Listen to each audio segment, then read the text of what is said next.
Rail লাইনের পাতে ভারসাম্য রেখে হাঁটতে পারাটা অনেকের জন্যই মজার এক খেলা, কিন্তু মাত্র 3 ইঞ্চির এই সরু পাতের উপর ভারসাম্যটা যদি হয় মোটরসাইকেলের, তবে 1.5 দশকের সাধনায় এই কঠিন এবং মজার কৌশলটি রপ্ত করেছেন যশোরের শহীদুল ইসলাম লিখন। শুরুটা অবশ্য বাইসাইকেল দিয়ে। বাড়ি থেকে মাত্র 20 গজের তফাতে রেল লাইন হওয়ায় পড়াশোনার ফাঁকে ছোট্ট লিখন 1995 সালে শুরু করেন তার এই অধ্যবসায়। বন্ধু বান্ধব বললো যে তুই একটু দেখ তো ভেতরের উপর দিয়ে চালাইতে পারিস না, রেল পাতে পরে কিছু কিছু লোক টিটকারি শুরু করে যে হ্যাঁ পারে না, এরকম আর কি বিভিন্ন রকমের টিটকারি করে। এই যে মনের ভিতরে একটা আগ্রহ জেগে গেল, এই প্রত্যেক দিন রাত্রে দিনে মানে সমস্ত সময় আমি ট্রাই করতে থাকি।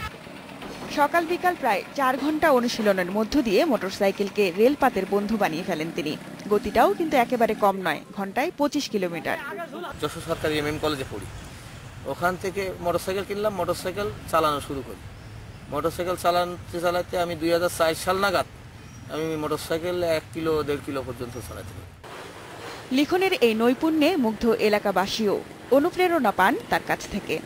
দেখে খুব ভালো লাগে, সবাই দেখে, সবাই ভালো বলে, ঠিক আছে, কিন্তু অনেকে সাহস পায় এগুলো করতে দেখেও পারে না। যে মানুষই হাঁটতে পারে না সেখানে মোটরসাইকেল নিয়ে চালাবে একটা অদ্ভুত একটা অনুভূতি আসলে। আপাতত শুকনো পাতের উপর কৌশল চালালেও তার লক্ষ্য আগামীতে পিচ্ছিল পাতের উপরেও সমান গতি তোলা। খাদিজাতুল কুবরা, ইন্ডিপেন্ডেন্ট নিউজ।